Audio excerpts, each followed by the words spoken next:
ہم لوگوں میں ایک کہاوت بہت ہی زیادہ مشہور ہے، جس میں ہم لوگ یہ کہا کرتے ہیں کہ جلدی کا کام شیطان کا کام ہوا کرتا ہے۔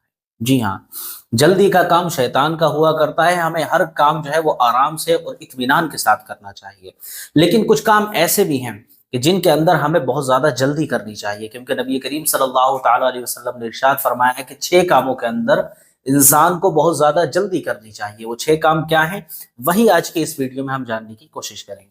السلام علیکم ورحمۃ اللہ وبرکاتہ۔ ناظرین اکرام، امید کرتا ہوں کہ آپ تمام حضرات خیریت سے ہوں گے۔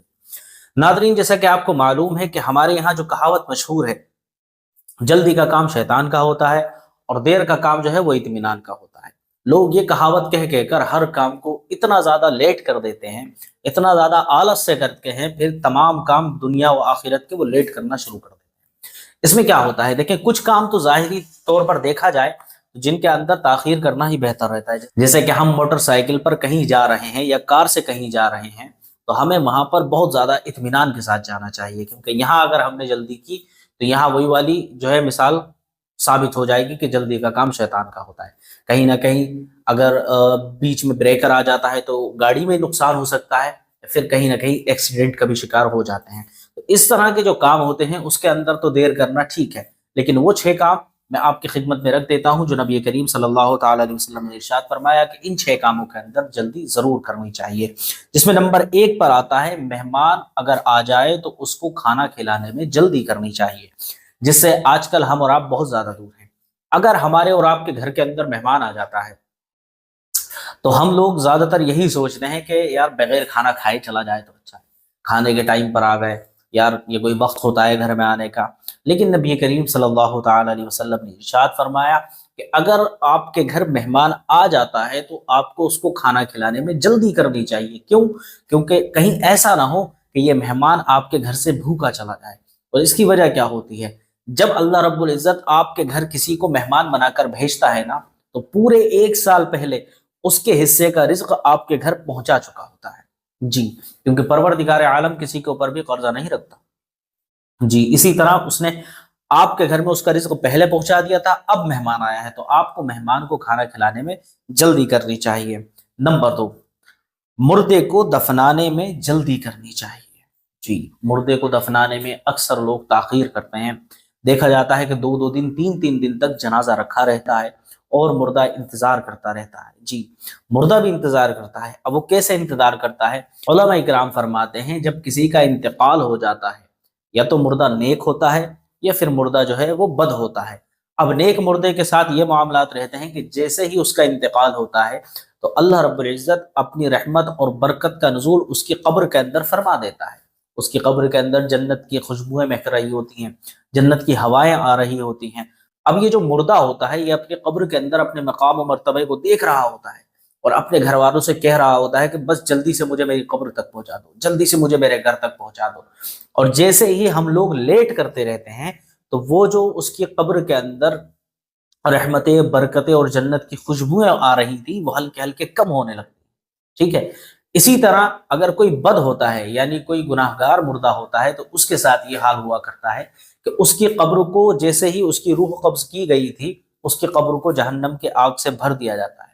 اب جہنم کی آگ بھر دی جاتی ہے، اب یہ مردہ اس آگ کو دیکھ رہا ہوتا ہے اور ڈر رہا ہوتا ہے، اور جیسے ہی ہم لیٹ کرنا شروع کر دیتے ہیں، تاخیر کرنا شروع کر دیتے ہیں، تو عذاب میں اس کے بڑھوتری کرتا رہتا ہے۔ اللہ رب العزت بڑھاتا رہتا ہے اور بڑھاتا رہتا ہے اور بڑھاتا رہتا ہے، تو اس مردے کو گھبراہٹ ہونا شروع ہو جاتی ہے۔ اسی لیے دونوں کنڈیشن کے مردوں کے لیے یہی ضروری ہے کہ ان کو دفنانے میں اور کفنانے میں جلدی کرنی چاہیے۔ سردار نمبر 3، قرض کی ادائیگی میں جلدی کرنی چاہیے۔ جی، قرض کی ادائیگی میں جلدی کیوں کرنی چاہیے؟ دیکھیں، قرض انسان لیتا کس لیے ہے؟ اپنی ضرورت کو پورا کرنے کے لیے۔ جی، اپنی ضرورت کو پورا کرنے کے لیے۔ جب آپ کی ضرورت پوری ہو گئی، آپ کا کام نکل گیا اور آپ کے حالات اب ٹھیک ہو چکے ہیں، تو آپ فوراً اپنے بھائی کا قرض جو ہے وہ واپس پہنچائیں۔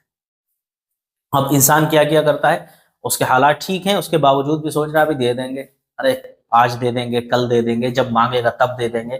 لیکن ہوتا کیا ہے، اگر آپ کسی سے قرضہ لے کر مر گئے تو یہاں تو آپ چند پیسے دے کر اپنی جان چھڑا سکتے ہیں، لیکن آخرت پہ بہت سخت پکڑ ہونے والی ہے۔ جی، کیونکہ انسان سے انسان کا جب تک اللہ رب العزت بدلہ پورا نہیں کرا دے گا تب تک جنت کے اندر داخل نہیں فرمائے گا۔ وہاں وہ سامنے والا انسان جانے کہ وہ آپ سے کس طرح کے معاملات کرتا ہے۔ اگر آپ کو معاف کر دے آپ کے لیے بھلائی ہے، اور اگر اس نے وہاں پر کہہ دیا کہ بھائی دنیا کے اندر اس نے مجھ سے 500 روپے لیے تھے، اب مجھے یہاں پر 500 نیکیاں چاہیے، تو اندازہ کر کے دیکھ سکتے ہیں انسان ایک ایک نیکی کو ترس رہا ہوگا، اور آخرت میں آپ اس کو کہاں سے 500 نیکیاں دیں گے۔ تو آپ کو قرضے کی ادائیگی میں بھی جلدی کرنی چاہیے۔ اسی طرح نمبر 4، گناہ کرنے کے بعد توبہ کرنے میں جلدی کرنی چاہیے۔ جی، گناہ کرنے کے بعد توبہ کرنے میں اس لیے جلدی کرنی چاہیے کیونکہ اللہ رب العزت گناہ کر کے جو توبہ کر لیتا ہے اس بندے کی توبہ کو قبول فرما لیتا ہے، اور بندے کو اس طرح سے کر دیتا ہے کہ جیسے وہ آج ہی اپنی ماں کے پیٹ سے پیدا ہوا، جی جیسے پیدا ہوا وہ بچہ ہوتا ہے۔ اب لوگ کہا کرتے ہیں کہ صاحب ہم توبہ تو کرتے ہیں، پتہ نہیں قبول ہوتی ہے یا نہیں ہوتی ہے۔ دیکھیں، توبہ قبول ہونے کی نشانی سب سے بڑی یہی ہے کہ اگر آپ نے کسی گناہ سے توبہ کر، دوبارہ آپ کے دماغ کے اندر دل کے اندر کبھی اس گناہ کا خیال بھی نہیں آئے، تو یہ آپ کی توبہ قبول ہو گئی۔ اور اگر اس طرح کی توبہ کی ہے آپ نے، کل آپ نے توبہ کی اور آج پھر وہی گناہ کر رہے ہیں دوبارہ سے، تو یہ توبہ قابل قبول نہیں ہے۔ اس کا مطلب یہی ہے کہ آپ کی توبہ ابھی قبول نہیں ہوئی ہے۔ اسی طرح نمبر 5، اپنے اولاد کی نکاح کرنے میں جلدی کرنی چاہیے۔ جی، اپنی اولاد کا نکاح کرنے میں انسان کو جلدی کرنی چاہیے۔ کیوں کرنی چاہیے؟ دیکھیں، اگر اولاد آپ کی نیک ہے، صالح ہے، اور دنیا کے مکر و فریب سے بری ہے، تب تو کوئی بات نہیں ہے، لیکن پھر بھی آپ کو اس کے نکاح میں جلدی کرنی چاہیے، کیونکہ اگر عمر نکل جاتی ہے نکاح کرنے کی تو پھر انسان سوچتا ہے اب فائدہ ہی کیا ہوا نکاح کرنے کا۔ آپ سمجھدار ہیں؟ لیکن کہیں نہ کہیں اگر آپ کی اولاد دنیا کے مکر و فریب میں پھنس جاتی ہے اور زناکاری کی طرف، بدکاری کی طرف، اور جیسا کہ آپ جانتے ہیں کون کون سی طریقوں سے گناہ ہو رہے ہیں، ان گناہوں کی طرف چلے جاتا ہے، تو اس کا بھی حساب آپ کو ہی دینا پڑے گا۔ کیوں دینا پڑے گا؟ کیونکہ جب تک آپ نے اپنی اولاد کا نکاح نہیں کیا ہے، جب تک اولاد آپ کی ذمہ داری میں ہے، اگر آپ اس کا نکاح کر دیتے، جلدی وقت پر اس کا نکاح ہو جاتا، تو یہ بدکاری کی طرف نہیں جاتا، اور ہو سکتا ہے کہ اس کی جو اولاد ہوتی وہ بھی نیک سیرت پیدا ہو جاتی۔ اب یہ تو خود گناہ گار ہو گیا، اب اس کی اولاد پیدا ہوگی تو وہ کیسی؟ جی ہاں، تو ان 5 کاموں کے اندر ہمیں جلدی کرنی چاہیے، کیونکہ ان 5 کاموں کو جلدی کرنے کے لیے نبی کریم صلی اللہ تعالی علیہ وسلم نے ارشاد فرمایا ہے۔ اور جیسا کہ معلوم ہے آپ کو، جلدی کا کام شیطان کا ہوا کرتا ہے، تو وہ وہی کام ہوا کرتے ہیں جو ہمیں نقصان پہنچا سکتے ہیں، لیکن خاص طور پر ان 5 کاموں کے اندر ہمیں بہت زیادہ جلدی کرنی چاہیے۔ السلام علیکم ورحمۃ اللہ وبرکاتہ۔